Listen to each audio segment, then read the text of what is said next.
أعوذ بالله السميع العليم من الشيطان اللعين الرجيم بسم الله الرحمن الرحيم لا حول ولا قوة إلا بالله توكلت على الحي الذي لا يموت والحمد لله الذي لم يتخذ ولدا ولم يكن له شريك في الملك ولم يكن له ولي من الذل وكبره تكبيرا اللهم صل على محمد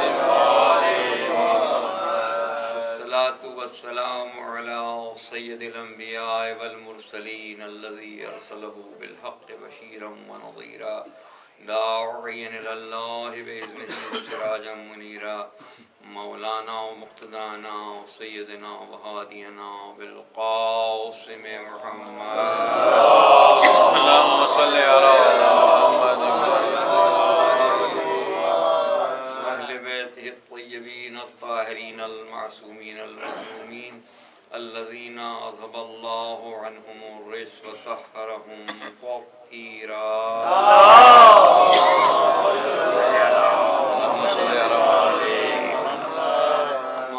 فقد قال الله سبحانه وتعالى في محكم كتابه المبين وهو أصدق القائلين فاذكروني أذكركم واشكروا لي ولا تكفرون صلوات صل على محمد وعلى محمد دونوں عالم کو پیدا کرنے والا اپنے کلام بلاغت نظام میں ارشاد فرما رہا ہے کہ تم میرا ذکر کرو میں تمہارا ذکر کروں گا سبحان اللہ تم میرا شکر ادا کرو اور کفر اختیار نہ کرو سبحان اللہ جناب بہت خوب پروردگار عالم نے اپنے ذکر کو اس انداز سے مشروط کیا کہ تم میرا ذکر کرو میں تمہارا ذکر کروں گا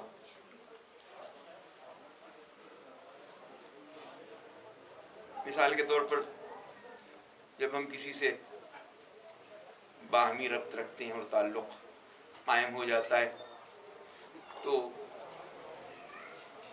عام طور سے جو جملے استعمال ہوتے ہیں گفتگو میں وہ یہی ہوتے ہیں کہ آپ ہمارے کام آئیں ہم آپ کے کام آئیں گے آپ ہمارے یہاں تشریف لائیں گے ہم آپ کے یہاں آئیں گے بے شک ایسے ہی ہے یہ ایک مماثلت سی مہیا ہو جاتی ہے تو اس کے معنی یہ ہے کہ جب کہنے والا یہ کہتا ہے تو اس کے پیش نگاہ یہ بات ہوتی ہے چاہے اس کا ذکر نہ کرے کہ اگر آپ میرے کام آئیں گے تو میں آپ کے کام آؤں گا تو اس کا مطلب یہ ہے کہ الٹ کے اگر اس کو کہا جائے کہ اگر آپ میرے کام نہیں آئیں گے تو میں آپ کے کام نہیں آؤں گا چاہے اس بات کا اظہار کیا جائے یا نہ کیا جائے مقصد تو یہی ہوتا ہے کہ جب انسان یہ کہے کہ آپ میرے برے وقت میں کام آئیں گے تو جب کبھی آپ پر برا وقت پڑے گا تو میں کام آؤں گا تو کہا تو نہیں لیکن مفہوم یہی ہوتا ہے کہ اگر آپ میرے برے وقت میں کام نہ آئے تو کبھی آپ پہ برا وقت پڑے گا تو میں بھی کام نہیں آؤں گا بے شک سبحان اللہ برابری کی بنیاد پر گفتگو ہوتی ہے آپ میرے یہاں تشریف لائیں گے تو میں آپ کے یہاں آؤں گا حتیٰ کہ کہنا تو نہیں چاہیے لیکن عام طور سے یہ رویہ ہے کہ آپ ہمارے یہاں مجلس میں نہیں آئے تو ہم آپ کے یہاں مجلس میں کیوں آئیں درود پڑھیں محمد